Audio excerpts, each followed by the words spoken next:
Tonight on Nova, science meets music. How do you make musical sound? What makes a fine old instrument? Or a completely new one? Music and the mind. How does one affect the other? It's like saying, wow. What is music?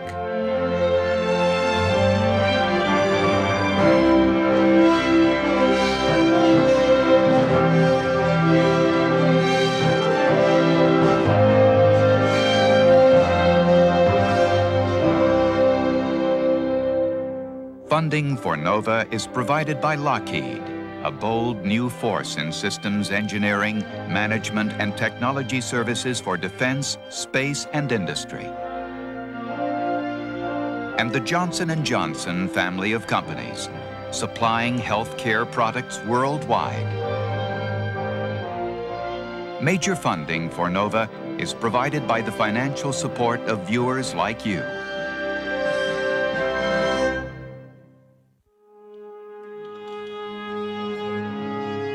Music is a complicated thing. It involves the interplay of many different elements, the imagination of the composer, the skill of the instrument maker, the talent of the performer. Together, they make music using the medium of sound. So first, what is musical sound?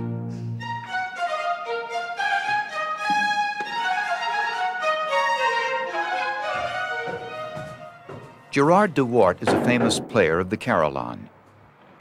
The one he's going to play is high above the streets of a small Dutch town called Austin.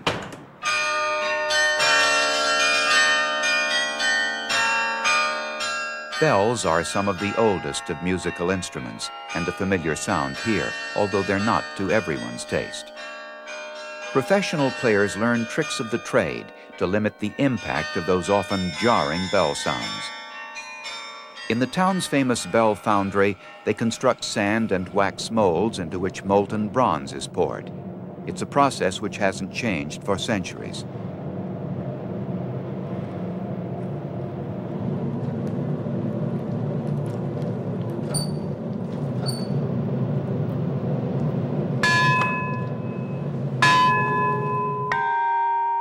Like almost all sounds, what we hear when a bell is struck is a particular combination of pure tones. At the foundry, the tones in each bell are fine-tuned. The tuner uses a vibrating probe, like a tuning fork. This makes the bell produce just one pure tone at a time. Normally, you wouldn't hear it alone. It would be mixed in with the others. Now, he brings out another of the pure tones.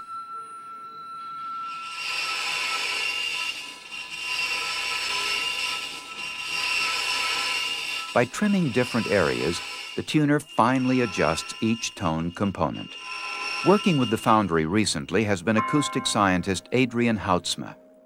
At the Eindhoven Technical University, he's recorded and analyzed the pure tone components of bell sounds. First, let's listen to a bell as it was recorded. There are about 6 main pure tones represented by the high peaks on the screen. It's part of a project to make a new kind of bell. On the right is one of the first, displaying its odd computer-generated profile. With this bell, just one of the pure tone components is different. The man who thought up the idea, foundry director André Laird, demonstrates. First of all, I give you the normal traditional bell, the bell you will hear always in the churches.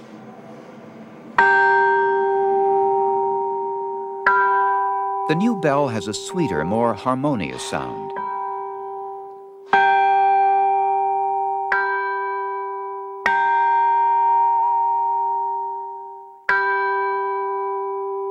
To make the new sound, they had to change the large component in the middle.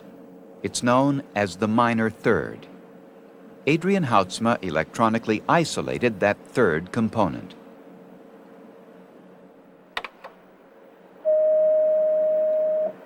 Here it is. Very strong. Third component. It doesn't sound much like a bell. It sounds a little bit like a whistle. Now it's displayed again with its companion tones, making the typical bell sound. And now we are going to change this third to a major third. And listen to it. Notice how it has moved up, while all the other components have remained the same. Back to the minor third. And a major third. Wat we nu gaan doen is een luistertest. Die heeft te maken Adrian Houtsma electronically synthesized a set of new bells so he could run a comparison test. Als ik zo dadelijk de tape recorder aanzet, dan hoort u 45 keer achter elkaar 2 melodietjes. Laten we maar meteen beginnen.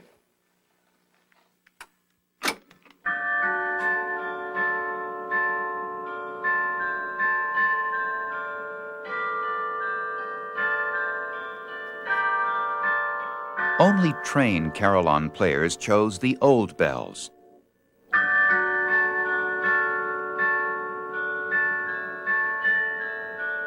Non-musicians preferred the new type, enough for the foundry to go ahead and cast a complete set of new harmonious bells.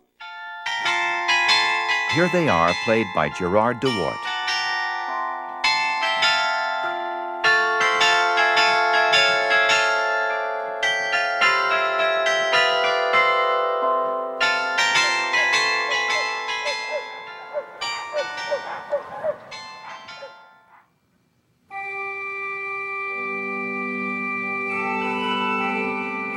We're in Washington's National Cathedral, listening to a 13th century synthesizer, otherwise known as an organ. It's played by Juan Roederer, physicist and musician.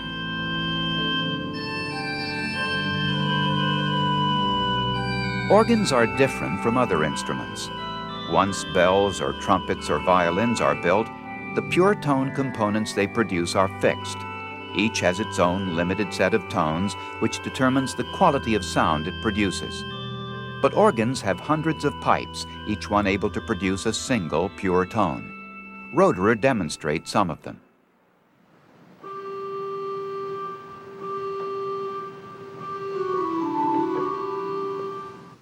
Played individually, the tones have a pure whistle-like quality, the same as the individual components of the bell sound when isolated.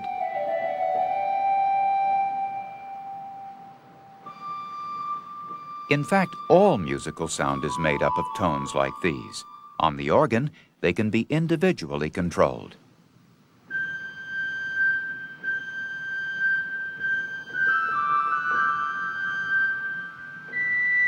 The skill of the organist lies in selecting combinations of pure tones which together make pleasing sound qualities, or timbres as they are called.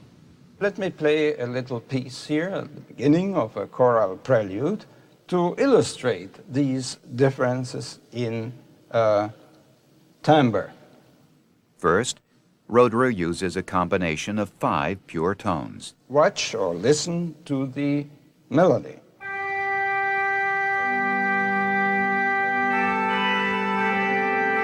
That's almost trumpet-like.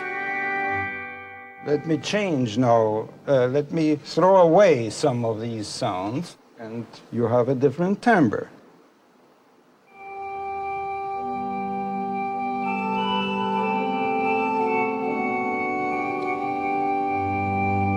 Or this one here. Pure tones are the building blocks of all musical sound, a fact that's been known for perhaps 1,000 years. I am synthesizing sound, 12th, 13th century style. With the electronic age, it was no longer necessary to have hundreds of pipes to synthesize sound. Well, you're looking at one of the very first 8-track machines. We used it for switched-on Barkwell tempered synthesizer right through a good half of Clockwork Orange. This is Wendy Carlos in her Greenwich Village studio. Her synthesized versions of the classics were loved by some, hated by others, but noticed by virtually everyone. Right now we're listening to the 8-track and we're mixing, sort of playing the role of the conductor, putting together, in this case, a pair of tracks which has all of the string section. That sounds like this. There's a harpsichord track. There are 2 flutes. And there's this nice solo that's split up into 2 tracks. Let's put them all together.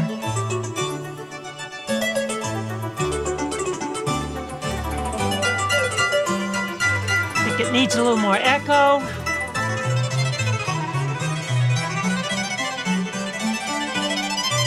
Yeah, that's good. Her early work was with a Moog synthesizer. It's a museum piece now. The way it works is the reverse of a pipe organ. First, it generates these harsh, bright sounds containing many pure tones, like playing all the pipes in an organ at once.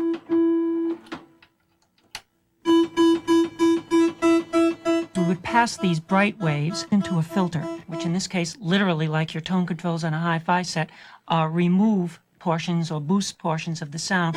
We can make it sound very dull, quite pure, or very bright. And you can do this dynamically in time, so sort of percussive, or make it open up, make it sit up there. The Moog was revolutionary, but with limited control over the tone components, its sounds were crude. Soon it was overtaken by a second revolution, using computers to exactly specify each individual tone component. Unlike the Moog synthesizer, we're not going to be taking away, tearing down bits of a very bright wave. Instead, we're going to put together little overtones, pieces of sounds, characteristic of all sounds, and assemble them additively rather than subtracting parts that we don't want. Using the computer attached to this keyboard, Wendy Carlo starts to build a xylophone. Here's the first pure tone. Now, obviously, if we want to make that sound like a xylophone, we're going to have to make it speak more quickly. So I'll shorten the attack from being about a half a second. There. Now it's getting on almost instantaneously, but it's lasting too long. Let me drop that down a bit. Ah, this is much more like a xylophone. Well, that one sounds pretty good. So I'll take that pattern and play a simple music phrase. Now she specifies 3 more pure tones in the proportion she already knows that a real xylophone produces.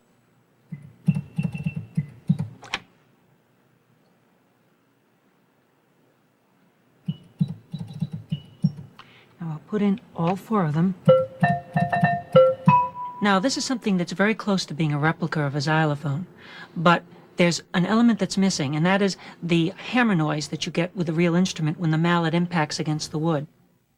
So finally, she adds a brief electronic shake to all the components.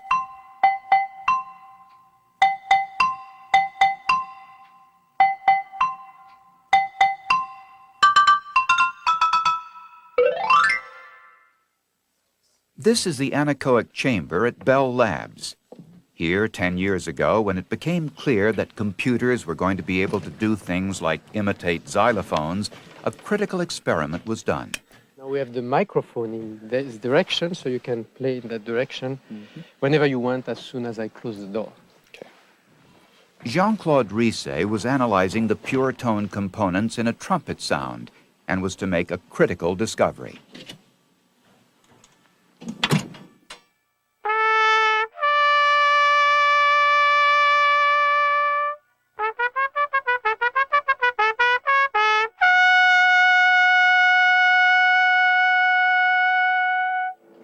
Risset was working with Max Matthews, who at the time was writing the first computer program for sound synthesis. Increase the bandwidth. On the screen, the spikes represent the many pure tone components in the trumpet sound. Risset noticed something about how they behaved.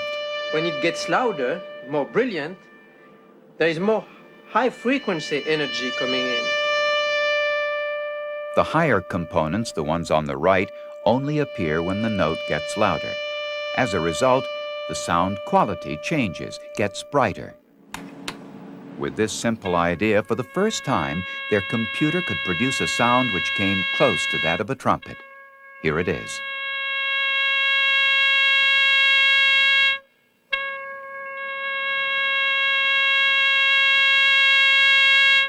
To get a very realistic imitation, you do have to take care of many details, but this is the basic recipe and one which is used in present-day synthesizers. The voices you are now hearing are completely synthetic. They were created here in Paris at IRCAN, part of the Pompidou Art Center. Scientists now know a large number of those details needed for realistic synthesis, like the hammer blow of Wendy Carlos's xylophone. Synthesis of the human voice, done here by Xavier Rodet, is a perfect example. We'll pick it up where he starts to add the details. First, the basic combination of pure tones. Let's hear it.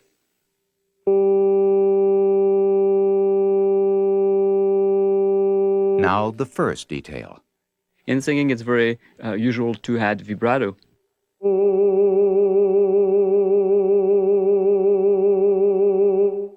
A singer would certainly do crescendos and decrescendos.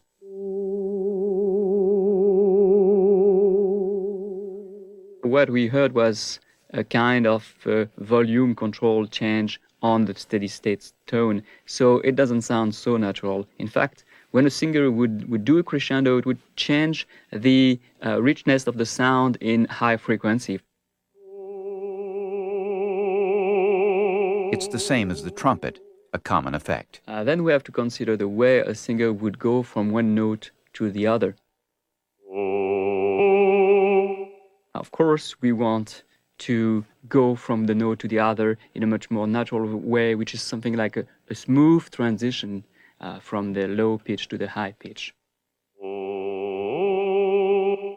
And so we started from the simple tone, we added vibrato, we added crescendo and the modification of the richness of the sound with volume, and also we set up the transition between notes, and finally we could really make the computer sing a melody.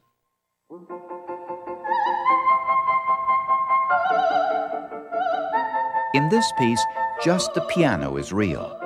The beautiful voice only exists somewhere inside this computer. There really is no sound which the computer cannot now reproduce.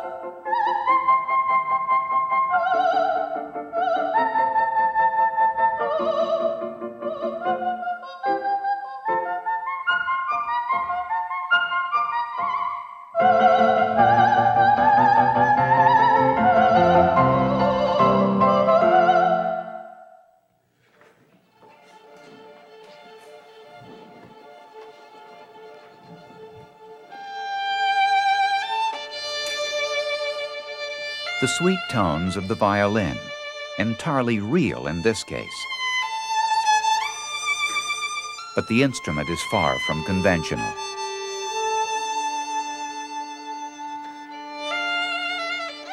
It's the product of a sophisticated investigation into wood and varnish, which aims to reproduce the materials used in the golden age of Italian violin making, when in the 17th and 18th centuries, the famous Strads and Guarneris were made.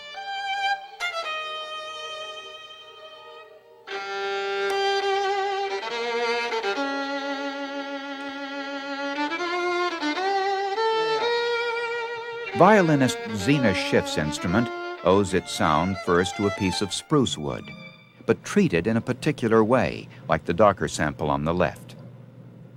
It's crucially different from the lighter piece, which was seasoned by air drying, as Joseph Najavare, chemistry professor at Texas A&M, explains. If I drop this wood in a tank of water, as you expect, since it has a low density, it will float there, and it will float there for years. The air is trapped inside. Now, in contrast, this is a sample of Italian spruce, which I have procured personally when it was green. When the tree is green, it is full of saps and liquid, and there's very little air in it. So for that reason, when I place this wood now in water, since it has high density, this green wood will sink. If kept wet, the green wood is very slowly decomposed by naturally occurring microorganisms. Suspecting that the old violins were made from wood like this, Najavary begged some shavings from a restorer of fine instruments. When examined in the electron microscope, the shavings, these are from a famous Stradivarius, revealed a characteristic pattern. Magnified about 2,000 times, the wood structure is seen to be filled with open holes. The so-called pit-hole membranes are missing. The same open pit holes can be seen in Najavary's own wet-seasoned wood. But this dry-seasoned wood, the kind that modern violins are made of, has solid closed-off pit holes. Najavary believes that the old violin makers couldn't help using wet-seasoned wood because it came from Venice, center of the wood trade, where the merchants kept their logs in the sea. The idea that Stradivari went to the mountain top with a hammer in the hand knocking on the trees is obviously very naive. It was much more efficient for him to do the selection in Venice, where there were thousands of logs available to him. Another old sample, but now it's the varnish that's under investigation. Under the microscope, Najavary made a startling discovery: tiny mineral crystals from gemstones of various kinds. He set about making his own gemstone varnish, grinding up semi-precious crystals and then separating out the finest particles using this flotation process known to the old alchemists as levitation. It all made sense. Gemstones had magic properties to the alchemists who ran the chemistry trade. A fine varnish bought in Venice could easily contain gem powder. Najavary believes the stiff gemstone varnish complements his wood. The resulting strong but light structure responds quickly, produces great power, and the gemstones in the varnish filter out irritating high-sound components. I believe it may be a sacrilege to suggest, but I honestly think that the old violin makers did not know anything more about violin making than the new violin, the modern violin maker. They have bought their wood in the supply houses, just like the modern maker, except their wood came from Venice, which was processed in the sea. They have purchased their varnish and varnish ingredients in the chemical supply house in the drugstore in Venice, and the varnish was made by the chemist there. They had no personal knowledge of either wood or varnish. They were just the lucky beneficiaries of the greatest historical coincidence. This is the violin that I played on this weekend. Nova asked Zina Schiff to visit Ben Kudlak, who used to look after the violins of the great Jascha Heifetz. Zina herself was Heifetz's student. The varnish is very nice. I like a redder varnish personally. This example uses the Najavary wood, but not the gemstone varnish. But the work is excellent. Good work. The typical Monares del Gesù copy. And I would say, you hear this, these are ringing very good. The two top strings are dead. That's because the sound post inside is in the wrong place. That's See? what he said. Yeah, well, I'm glad that he knows it too. Kudlak couldn't resist making the fine adjustments necessary for best performance.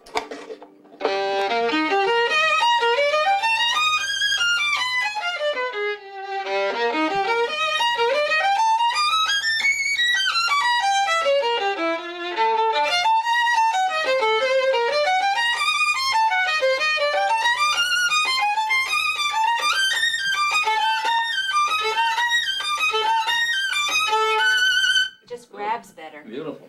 Next, a very recent model with both wood and gemstone varnish. And I don't know what they put in this varnish, But I don't see any beautiful color in it. There's no color in this at all. It's not colorful to look at. When you take any of the old masters, you see that gorgeous quality in the color. The beautiful quality, and it's thick. This is it's like, well, it reminds me of the varnishing the bottom of a boat. The appearance was not well received, but the sound.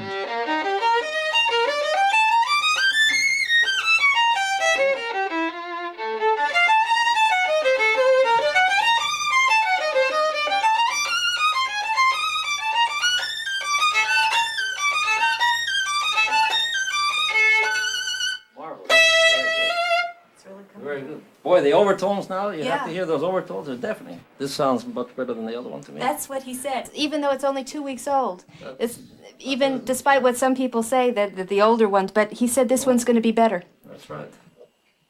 And then the real thing.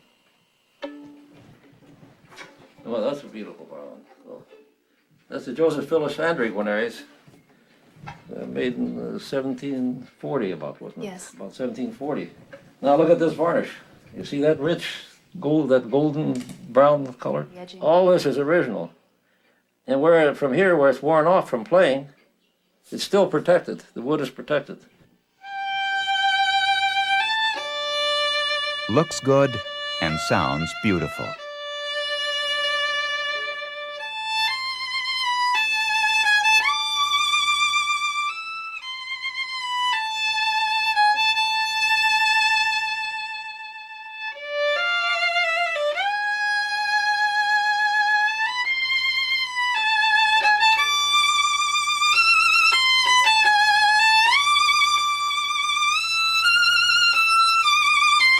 It just made me smile. That beautiful, rich sound. The old violin will always be Ben Kudlak's favorite, but we asked him how the sound of the Najavary violins compared to other modern instruments. I think they're better than most of them that I've heard. In fact, I haven't heard any that are better than this. I've heard quite a few of them, but I don't think they're better in quality than this. This sound is better than most of the new ones I've heard. Maybe better than all of them.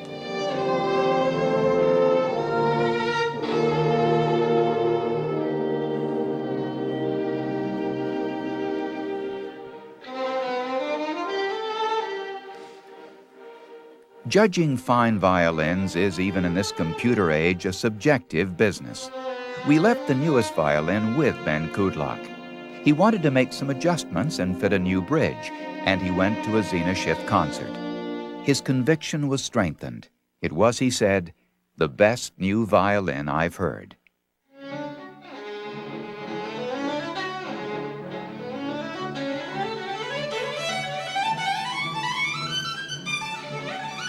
Perhaps Najavari's onto something, but he's a controversial figure, unpopular with dealers in fine old instruments who like to ridicule his ideas, but he doesn't seem to mind.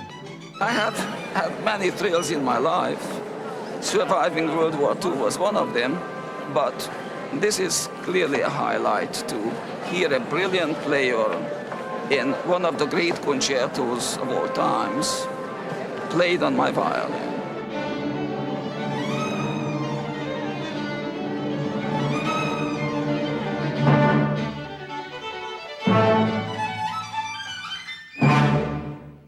Perhaps the best attitude is Zina Schiff's. Beauty, after all, is in the ear of the beholder. How do you measure this? It's very difficult. To me, it's what I hear in my ear. And with the audience, if they think it sounds great, am I going to argue with them?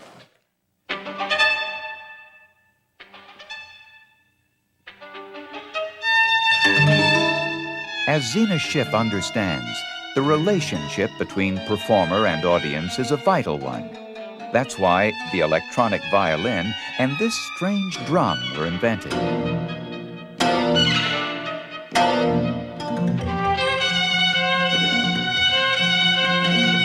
Electronic music can be so cold and inhuman, but here the human beings are in charge. Right here on the stage, the performers are manipulating a synthesizer and the computer which runs it. Playing the drum is composer Richard Boulanger. It's a composer's dream. It's absolutely a blast to play. It's very responsive. It allows me to be in control of the expression of my musical ideas.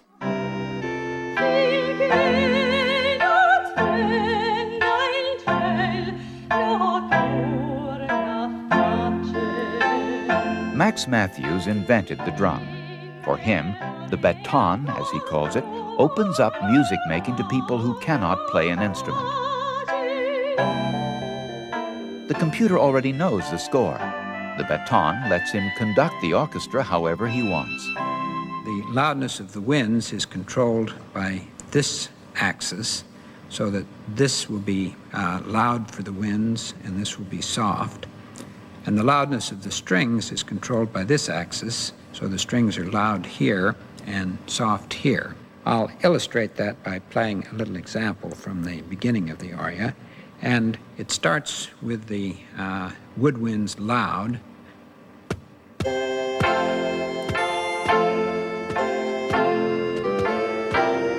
Now I'll play that again, softer.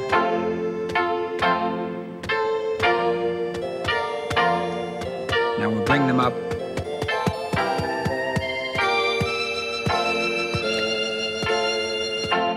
And now we bring out the strings.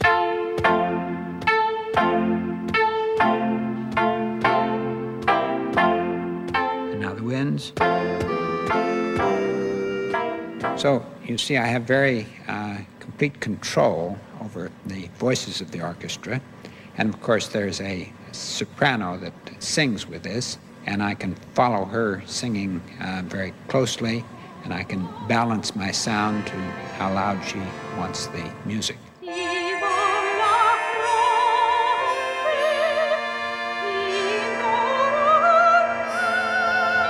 The beauty of the baton is its flexibility. Different instruments or a new piece of music are just a matter of reprogramming the computer, and that essential quality of live performance is never lost.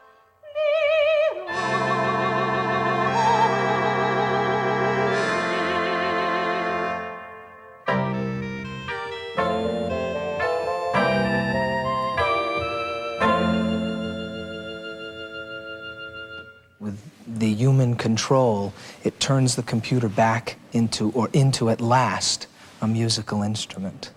And that's very exciting.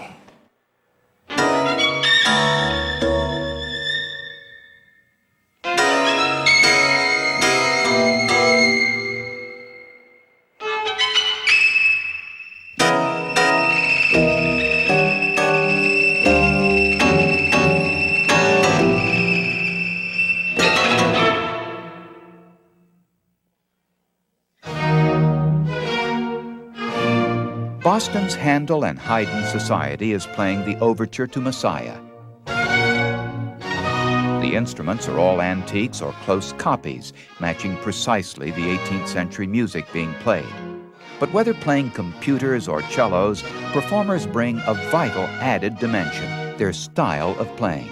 Christopher Hogwood, an expert on musical style, explains. Even if you opt to use original instruments, this doesn't necessarily mean you'll have a stylish performance. You could take the first few measures of the overture to Messiah and treat them literally as they appear to be written on the page. You would get this effect.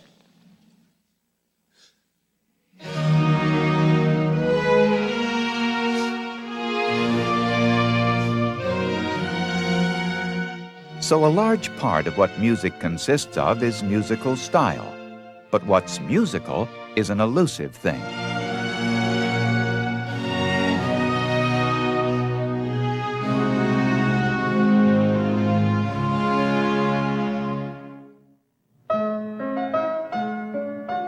Concert pianist Malcolm Bilson is playing Mozart. He is, of course, adding to his performance the elements of musical style that he judges appropriate.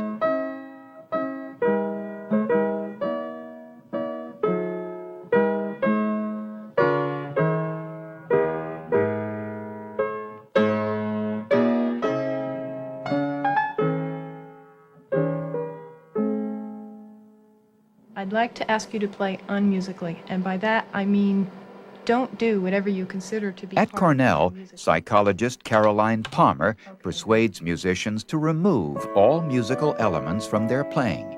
That way, she hopes to find out just what those elements consist of. Here, Bilson tries to play Mozart unmusically.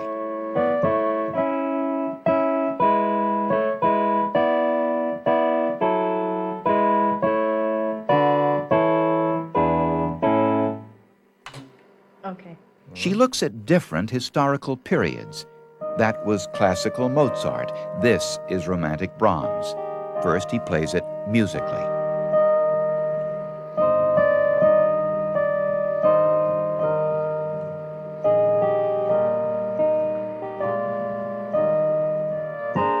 Now Bilson tries the same piece unmusically, but it's not easy.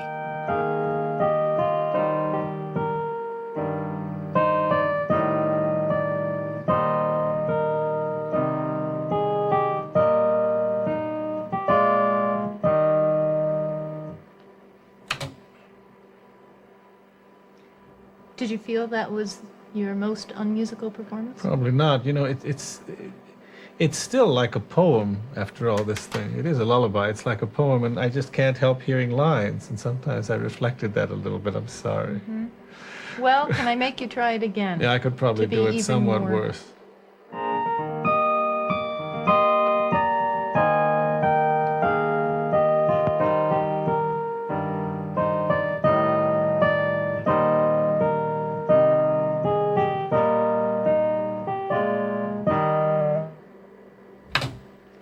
Does this come out on CD or only cassette? Caroline Palmer has found some basic recurring patterns. First, melody is often brought out by playing it out of sync, exaggerated in this demonstration.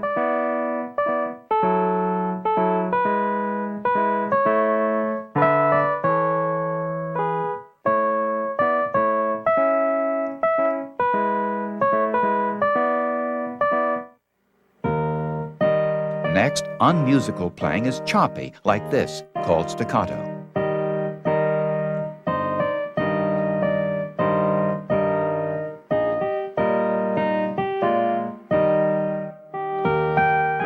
Musical is more often legato or smooth, like this. Each note lasts for a longer time.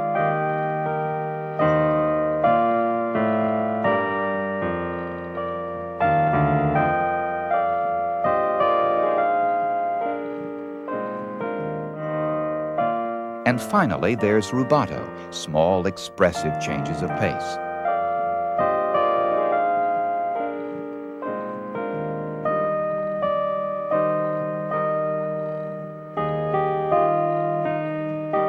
These patterns were found in these two different styles, the classical style and the romantic style, as well as being consistent across performers and within a performer across performances. Indicating that there's some degree of generality to these rules.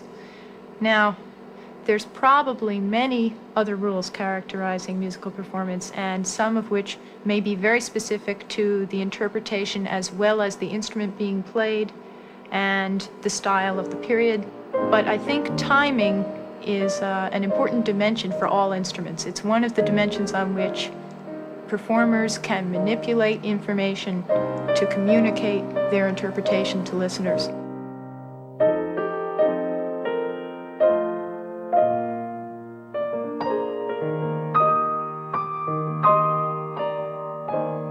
If manipulating timing is an essential part of what musicians do, the strange thing is that how much they do it is always changing, to such an extent that each era virtually redefines what music is. Christopher Hogwood. The amalgam of different attitudes to how you should interpret this phrase or that phrase will vary according to the flavor of the week. One listens to a performance of a well-known violin solo, for instance, recorded in 1920 or 1930. You see lots of incredible mannerisms, the way the violinist shifts and slides, the amount of vibrato, the type of rubato and flexing of the tempo, which we nowadays would call real tea-shop music. It really is lush, over-romantic, we say, slushy, old-fashioned. It acquires a whole battery of unflattering adjectives. At the time, this was considered the height of stylishness. This is how you should play the music. So science understands a little about musical performance and quite a lot about the nature of musical sound. But we know virtually nothing about how music affects our minds.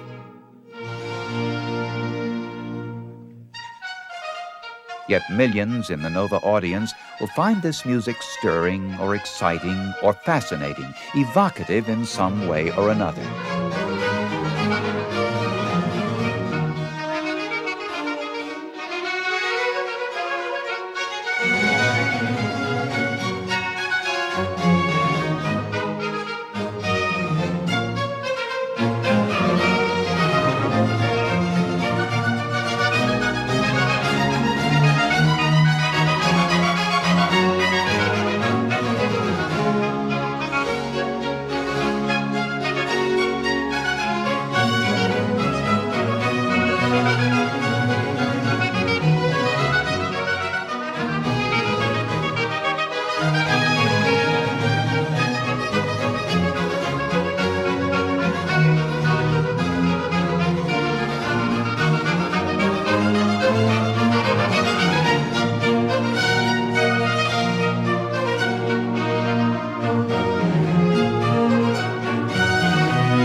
So how does the brain process music?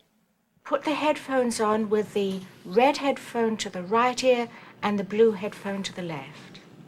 This perception experiment is one of several conducted in this University of California lab by Diana Deutsch. One ear gets the following.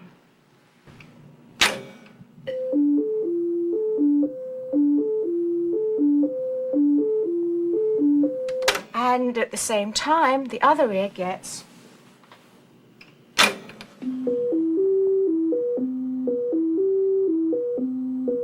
But the subjects never perceive those patterns. Well, I hear two melodic patterns in contrary motion, and they begin an octave apart, and then the one on the right ear is higher, and it descends in an ascent. Dee da da da da da da da da da da da da, just over and over and over again.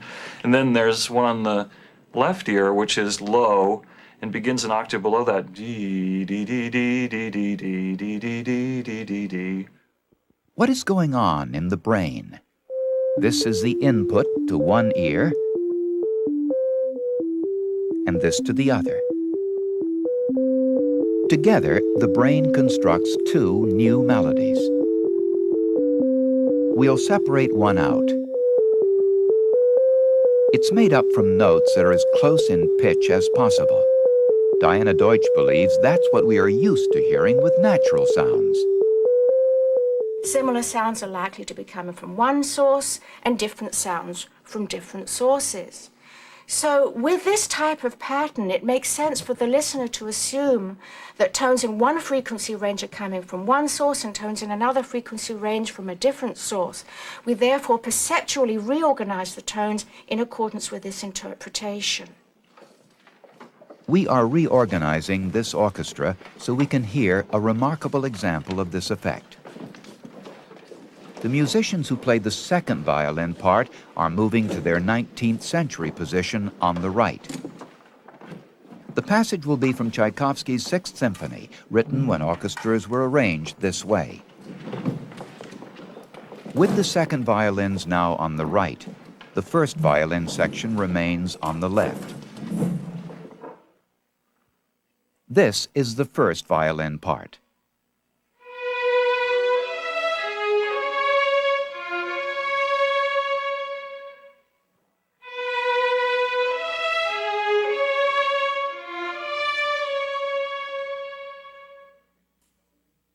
It's intended to go with this second violin part.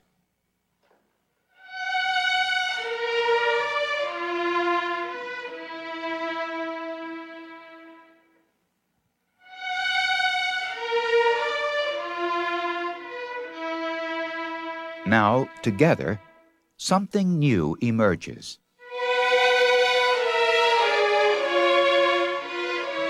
Just as in the lab experiment, our brains hear a melody that no instrument is playing. Now here's the piece in its full musical context.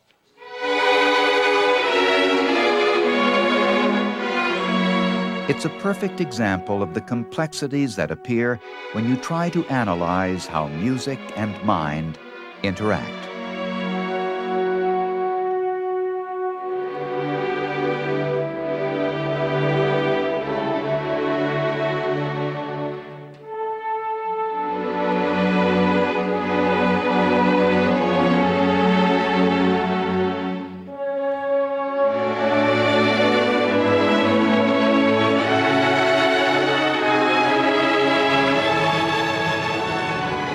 This is Sydney, Australia. The Opera House juts out into the harbor, and nearby is the Music Conservatorium.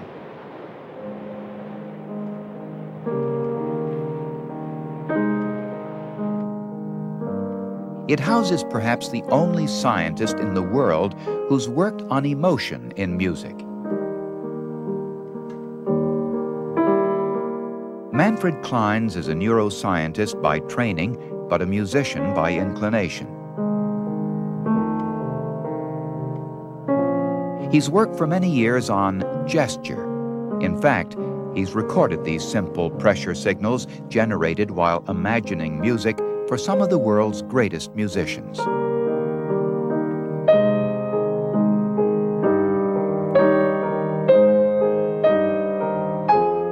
It occurred to Kleins that these gestures might represent that essential but hidden part of music, its emotional message.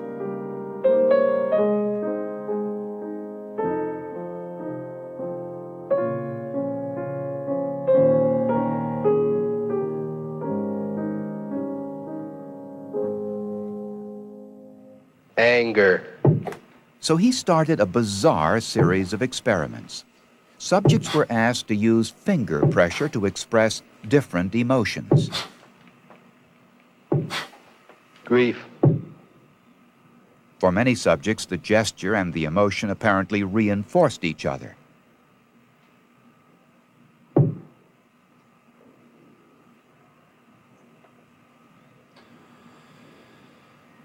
Soon, a set of gestures similar for many subjects emerged. Kleins moved to the next step. This is number one. New subjects were taught a series of 7 different gestures. Do it together with me. Between them is a screen which cuts off any possible facial communication. This represents joy, although as yet, the subject does not know any such interpretation.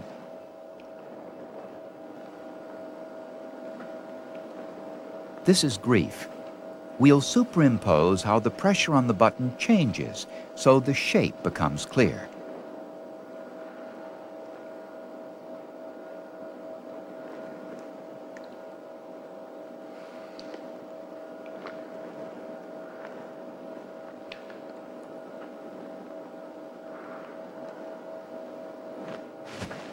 And this signifies anger.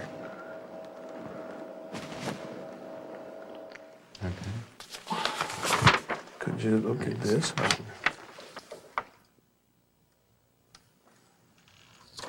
And tell us what your choice is. Okay, one is joy. Once the subject has memorized all 7 gestures, he's asked to match them up. It's the first time he's seen the list. 7 was grief.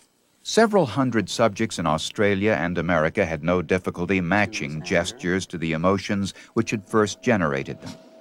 Kleins concluded it was a kind of emotional language.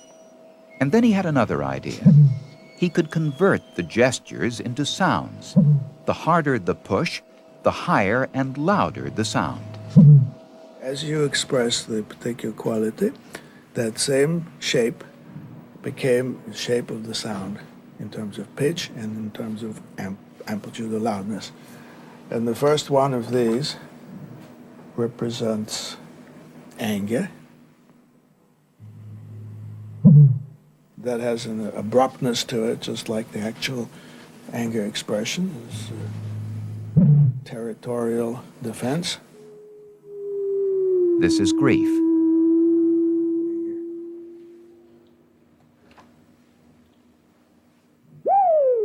And this joy. It's like saying, wow.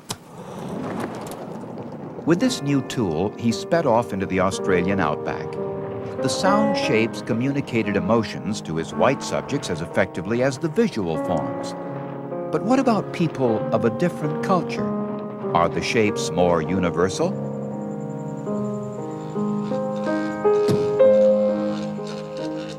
Working through an interpreter, Kleins tested Aborigine subjects using the sound shapes.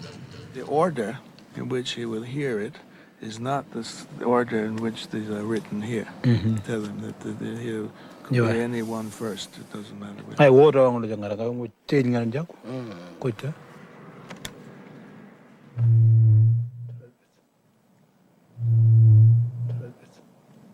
He's careful not to give away any hints.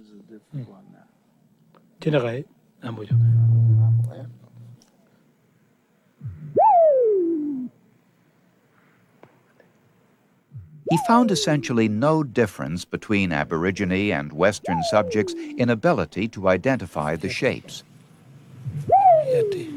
Yarti. That's joy.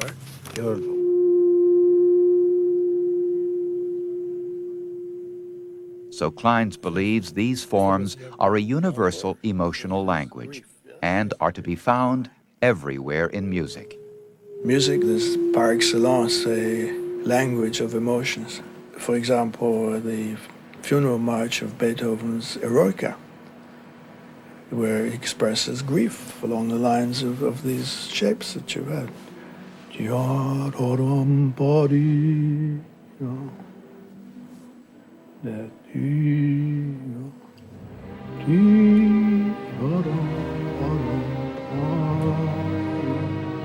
Desolation, despair.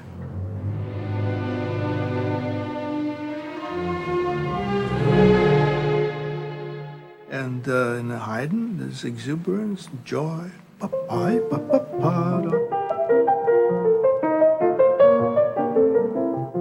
You get all different types of emotion. Each one, the more precisely you perform it, the more precisely it conforms to the biologic form, the more convincing, the more eloquent, the more contagious it is to convince others, to change the state of feeling in the other person.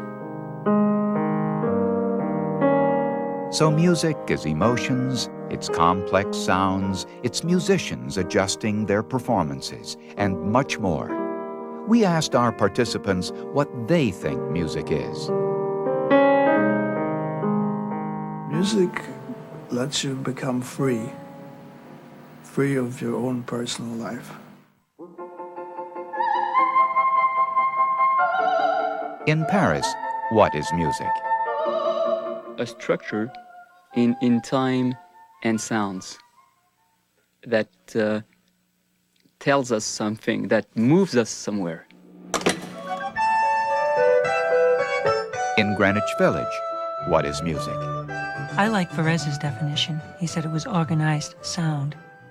That's so broad that it embraces anything in the future that you can't predict, you know? For the violin maker, what is music? Music, to me, is pleasing sound.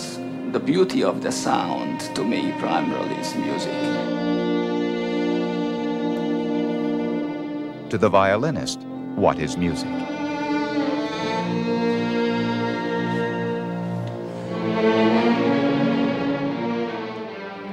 It's my whole life. At the Handel and Haydn Society, what is music? Music is the use of sounds to move the human soul.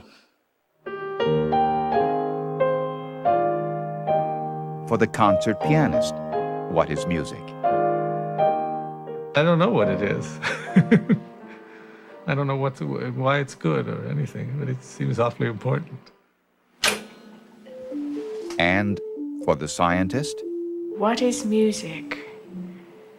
That is a difficult question to answer.